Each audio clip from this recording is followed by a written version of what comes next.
राजस्थान के मानसून में इस बार नौ तपा नजर नहीं आया।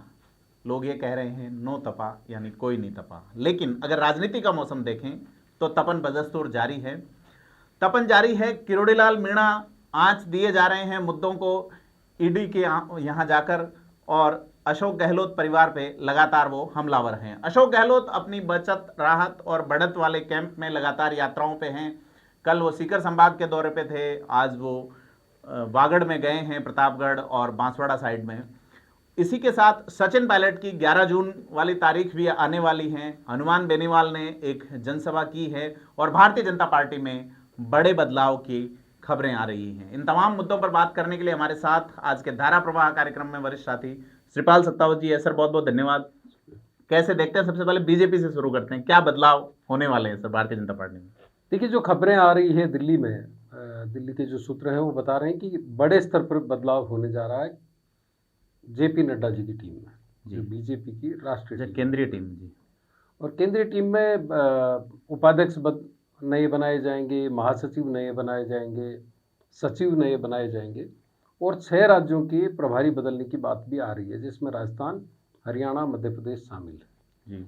यानी जो बदलाव होगा, अगर राजस्थान का प्रभारी बदला जाता है तो आने वाले वक्त में आप राजस्थान की बीजेपी में भी बदलाव देखेंगे। हालांकि सीपी जोशी जो हैं, जिनके अध्यक्ष बनने के बाद में एक नई टीम बनना वैसे भी तय है जी, लेकिन जल्द ही इस पर भी काम आगे बढ़ेगा ऐसा लगता है।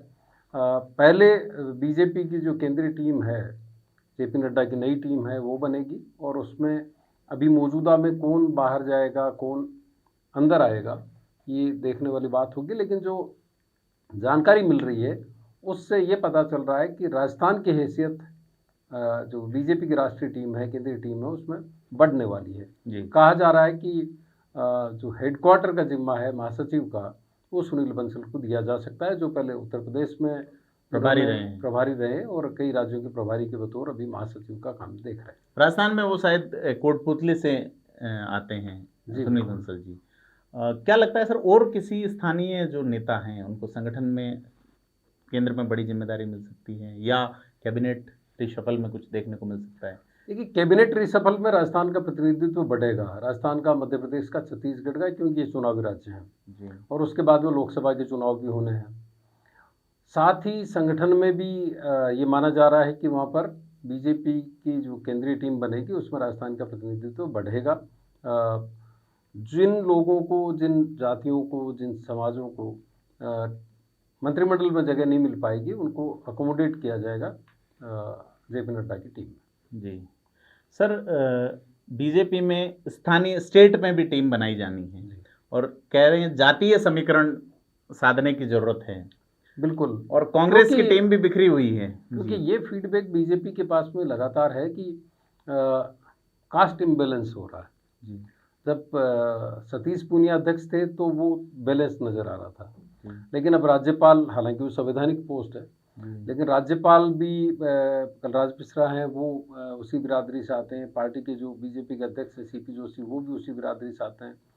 संगठन का जो जिम्मा देख रहे हैं चंद्रशेखर, वो उस बिरादरी से आते हैं। और 5 युवा मोर्चा के अध्यक्ष, 5 ऐसे पदाधिकारी हैं जो उसमें बीजेपी की मुख्य टीम में है, वो भी उसी बिरादरी से आते हैं। और जो युवा मोर्चा के अध्यक्ष हैं वो भी उसी से आते हैं। तो ये माना जा रहा है कि ये बदलाव होगा और उस इम्बैलेंस को ठीक करने की कोशिश होगी। शायद जो राजस्थान के प्रभारी महासचिव बदलने की बात आ रही, वो भी संभवतः इसलिए क्योंकि नेता प्रतिपक्ष के तौर पर राजेंद्र राठौड़ आ गए, तो इसको बैलेंस करने। दूसरा महिला मोर्चे की प्रभारी दिया कुमारी हैं। तो ये सर, अगर अपन आए कांग्रेस पे, इसी तरह से संगठन तो डोटासरा भी नहीं बना पाए। सिरोही के जिलाध्यक्ष जो सचिन पायलट द्वारा बनाए हुए हैं, उन्होंने मोर्चा खोल रखा है अशोक गहलोत के जो सलाहकार है संयम लोढ़ा के खिलाफ और प्रसादी लाल मीणा के खिलाफ। उसी तरह से पाली के जो हैं, उसी तरह से जालोर के हैं, उसी तरह से तमाम जो जिलाध्यक्ष अभी तक डोटासरा नहीं बना पाए हैं। और रंधावा को आए हुए भी करीब 8 महीने हो गए। मोर्चा तो अभी आपने देखा होगा, अजमेर के जो निवर्तमान अध्यक्ष हैं विजय जैन जी, उन्होंने भी ढंग से खोला था जब अमृता धवन वहाँ पर गई, और वहाँ पर जो जूतम पेजार हुई कांग्रेस में, उस तरह की आंतरिक लोकतंत्र सड़क पर बहुत कम नजर आता है पार्टियों में। वो आमतौर पर तब नजर आता है जब टिकटों का वितरण हो जाता है। और वो दिखता है पीसीसी के हेडक्वार्टर पर। सर, तो क्या लगता है कांग्रेस का संगठन जो है स्टेट लेवल पे, अभी तक सचिवों की घोषणा हुई है, उसमें भी कई तरह की बातें आ रही हैं, तो जिला लेवल पे कब तक ये कह रहे हैं 8 लाख कार्यकर्ताओं को हमें नियुक्तियां देनी है संगठन में, बूथ लेवल पे, कब तक उम्मीद लगती है? देखो, कांग्रेस का जो काम करने का तरीका है उसकी रफ्तार यही होती है, जी वो आखिर तक गाजर लटका करके रखते हैं जी कार्यकर्ता के सामने। अभी जो बजट घोषणाओं के बाद में महंगाई राहत कैंप चल रहे हैं, और उसको लेकर के ये जो एक फीडबैक आ रहा है वो भी सरकार को उत्साहित करने वाला है। सरकार को लग रहा है कि अब चीज़ें बदल सकती है, जी खास तौर पर ओपीएस जो है। और कांग्रेस के खेमे में एक एक उत्तर प्रदेश के किसी जगह की खबर वायरल हो रही है, जिसमें एक बुजुर्ग कह रहा है जी लोगों को कि मेरे 3 बेटे वैसे हैं, लेकिन चौथा बेटा मेरा सबसे ज़्यादा ख्याल रखता है। जी और वो बताता है कि चौथा बेटा जो है वो मेरी पेंशन है, जी वो हर 1 तारीख को आता है और मेरी सबसे ज़्यादा देखभाल वो करता है। जी उसी के साथ ओपीएस को लेकर के ये मैसेज वायरल हो रहा है कि ओपीएस आपका चौथा, दूसरा या पहला बेटा है। जी तो इस तरह के माहौल को बनाया जा रहा है। जी बिजली के मुद्दे पर भी कांग्रेस के पास में, सरकार के पास में अच्छे फीडबैक है। लेकिन सरकार को जो सबसे ज़्यादा फीडबैक डरा रहा है, वो डरा रहा है एक तो एमएलएज के खिलाफ जो माहौल है, एमएलएज की जो लूट के किस्से हैं वो हैं, और साथ कार्यकर्ताओं की नाराज़गी। जी तो कार्यकर्ताओं को साधने का तरीका ये हो सकता था कि उनको आप संगठन में जगह देते, उनको आप सरकारी योजनाओं में भागीदारी देते, जो आप ये देख लीजिए 4.5 साल हो गए, और उस वक्त ये कहा जा रहा है कि करीब इतने 8,000 लोगों को उससे जोड़ा जाएगा। तो इतनी देर हो चुकी है, और उस देरी के बाद में कितना काम कर पाएंगे लोग, क्योंकि वोटर को बूथ तक लाने का काम कार्यकर्ता करता है, कोई योजना नहीं करती, स्वतःस्फूर्त लोग नहीं जाते हैं। और जिस तरह की तैयारी कांग्रेस बीजेपी की है, उस तरह की तैयारी कांग्रेस में नज़र भी नहीं आती। बीजेपी पन्ना प्रमुख के नीचे भी 10-10 की टीम उन्होंने बनाई है गुजरात की तर्ज पर, और 30 लोगों की एक पन्ने पर नाम होता है, 30 मतदाताओं का। 3-3 के हिसाब से एक व्यक्ति को 3 एक लोगों को व्यक्ति को सिर्फ 3 वोट लाना है, और 3 वोट लाने के बाद में उनको अपने घर पे जाके आराम करना और चुनाव परिणामों का इंतजार करना है। कांग्रेस की उस तरह की तैयारी नहीं है, और ख़ास तौर पर कार्यकर्ताओं ने जो तय कर रखा है, कार्यकर्ताओं का जो एक फीडबैक आ रहा है, वो कांग्रेस को डराने वाला है, सरकार को भी कहीं न कहीं चिंता में डालने वाला है। सर, जो तीसरे मोर्चे की बात कही जा रही है राजस्थान में, सचिन पायलट कल 11 जून को अपने पिता राजेश पायलट को श्रद्धांजलि देने जा रहे हैं। कई तरह के र्यूमर्स हैं कि वो नई पार्टी बना सकते हैं, या तो अब क्या लग रहा है आपको, क्योंकि ऑलमोस्ट चीज़ें। देखिए, वैसे तो राजनीति में कब कौन सी चीज़ कैसे होगी उसका कहा नहीं जा सकता, लेकिन अभी जो फीडबैक है वो ये है कि कम से कम कल तो वो इस तरह का कोई फैसला करने नहीं जा रहे हैं। और उसकी वजह ये है कि कांग्रेस में लगातार इस तरह का एक माहौल बनाया जा रहा है, जिससे लगे कि सचिन पायलट की बात को सुन लिया गया है। जी जो रंधावा कल तक सचिन पायलट को ज्ञान दे रहे थे, जी सचिन पायलट को सलाह दे रहे थे, वो रंधावा अगर ये कह रहे हैं कि बुजुर्गों को अब अपने आप को जगह देनी चाहिए, जगह देनी चाहिए नौजवानों को, और अपने आप को पीछे करना चाहिए। गहलोत जो चौथी बार गहलोत सरकार के स्लोगन के साथ अपना कैंपेन बढ़ा रहे थे, उन्होंने भी अचानक उनको ये बोधि वृक्ष के नीचे बैठ करके भाव आया है वैराग्य का, और उन्होंने कहा कि 3 बार मुख्यमंत्री में रह चुका और मुझे किसी तरह की अपेक्षा नहीं है, मेरी कोई आकांक्षा नहीं है। तो इसका मतलब कांग्रेस में कुछ चीज़ें ठीक करने की कोशिश हुई है, और ये जो लगातार इस तरह की बातें कही जा रही है, उसके पीछे यही है कि पायलट के सचिन पायलट की जो नाराज़गी है उसको किसी भी तरह से ठीक किया जाए, और वो पार्टी छोड़ करके नहीं जाए, ऐसी व्यवस्था की। सर, ऐसा एक आज अखबार ने रिपोर्ट भी की है कि उस बैठक में, जिसमें पार्टी प्रभारी थे, जिसमें अशोक गहलोत थे, जिसमें सचिन पायलट थे, और राहुल गांधी और राष्ट्रीय अध्यक्ष थे, राहुल गांधी ने साफ तौर पे कहा है कि सचिन पायलट को हम नहीं खो सकते और उनको एक मुकम्मल और एक प्रभावी जगह देनी ही होगी। तो ऐसा माना जा रहा है कि जो बैकफुट पे आ रहे हैं नेता, वो राहुल गांधी की एक कड़ी ताकीद की वजह से आ रहे हैं। लेकिन इस प्रोसेस में इतना लंबा वक्त लगता है कि सचिन पायलट के जो समर्थक हैं उनको बेचैनी होती है। जी उनको लगता है कि टाइम बाई कर रही है कांग्रेस और धीरे धीरे पायलट के समर्थकों को तोड़ने की कवायद चल रही है। आप ये देखिए कि पायलट के साथ मुखर होकर के आ रहे थे गिरिराज मलिंगा। 15 तारीख को उसी बाड़ी में मुख्यमंत्री का कार्यक्रम है जी और वो निश्चित रूप से गिरिराज मलिंगा को अपने कैंप में लाने की कवायद है। हेमाराम चौधरी को वो जोड़ा जा चुका है। तो इस तरह का फीडबैक भी पायलट के पास में जा रहा है कि उनको साथ रख करके उनकी ताकत को कमज़ोर करने का काम चल रहा है और इतनी तरीके से ये काम चल रहा है ताकि वो कोई बड़ा फैसला भी लें ये कह रहे हैं कि जो तैयारी नहीं कर सके। उस रिपोर्ट में ये भी है कि जो ये बात कह रहे हैं पायलट तीसरी पार्टी बना रहे हैं, वो गहलोत खेमे की ओर से ही मीडिया में प्लांट किया जा रहा है जो कह रहे हैं। देखिए राजनीति में कुछ भी संभव है जी क्योंकि पायलट को संदिग्ध, अविश्वसनीय इस तरह का बताने का फायदा तो गहलोत को ही होता है। जी और जब वो खुले तौर पर नाकारा, निकम्मा इस तरह की उपमाएं उनको दे चुके हैं जी तो वो इतने श्रूड पॉलिटिशियन है कि वो अपने विरोधी को डैमेज करने के लिए किसी भी स्तर पर जा सकता है। और राजनीति में ये चीज़ कोई ऐसा भी नहीं है कि उसमें कोई गरिमा के खिलाफ है या मर्यादाओं के खिलाफ है, क्योंकि राजनीति में और प्रेम में कहा जाता है कि सब कुछ जायज़। जी सर, बड़े नेता किरोड़ीलाल मीणा ने आंच दे रखी है, लगातार मुखर है और ये लगता है कि बीजेपी में फिलहाल तो एक ही बंदा है जो लगातार पावर प्ले खेल रहा है। एक ही बंदा काफ़ी है जी।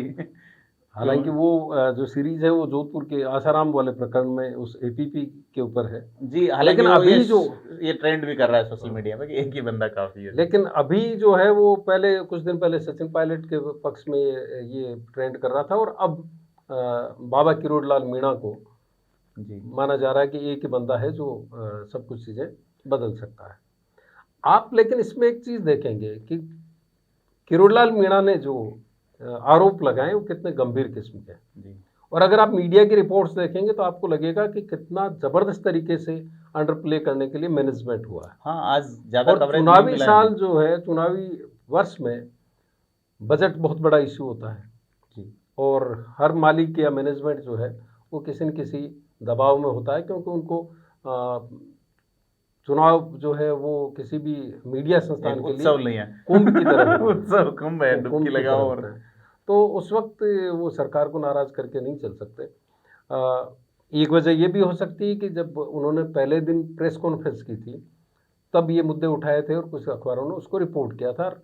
कल जो ईडी में जाकर के उन्होंने शिकायत दर्ज की और उसमें कई बड़ी चीज़ें खुलासा की जी हैं। बिल्कुल। खास तौर पर उन्होंने कथित रूप से जो वैभव गहलोत का कनेक्शन है रशिया के व्यक्ति के साथ, लंदन के व्यक्ति के साथ, ब्रिटेन के व्यक्तियों के साथ में, और उसमें ये सेल कंपनियों के जरिए निवेश की बात कही जा रही है।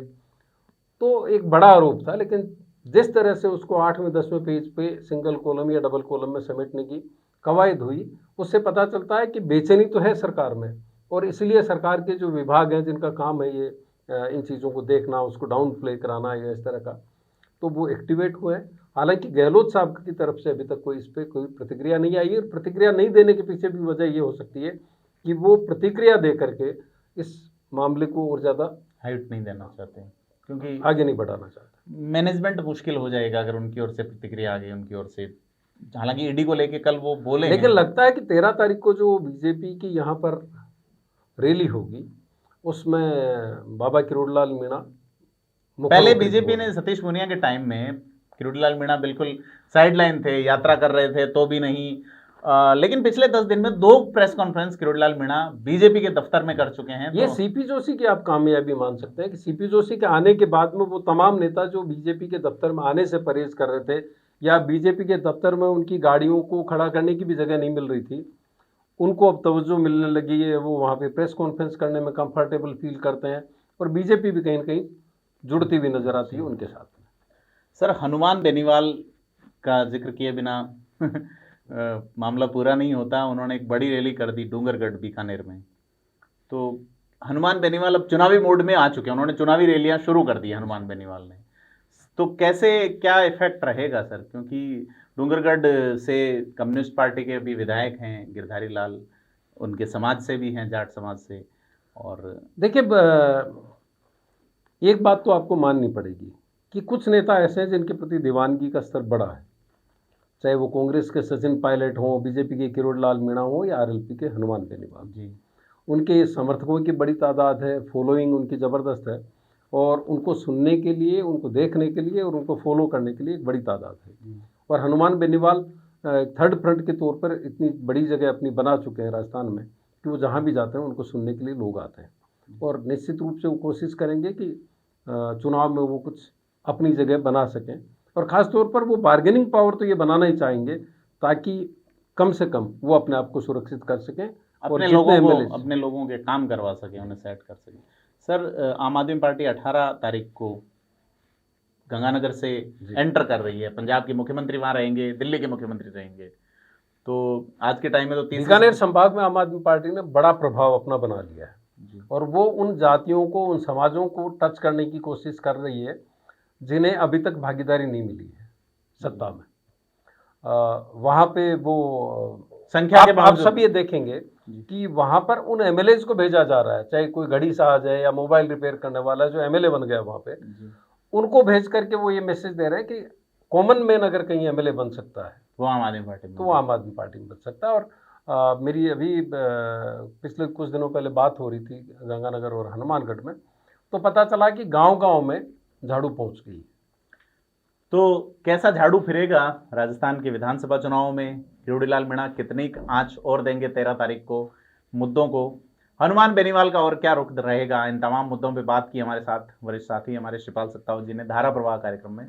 आपसे अपील है कि अब तक अगर थिंक 360 को आपने सब्सक्राइब नहीं किया है तो राजस्थान की राजनीति के खास मुद्दों से रूबरू होने के लिए सब्सक्राइब करें थिंक 360 को। धन्यवाद।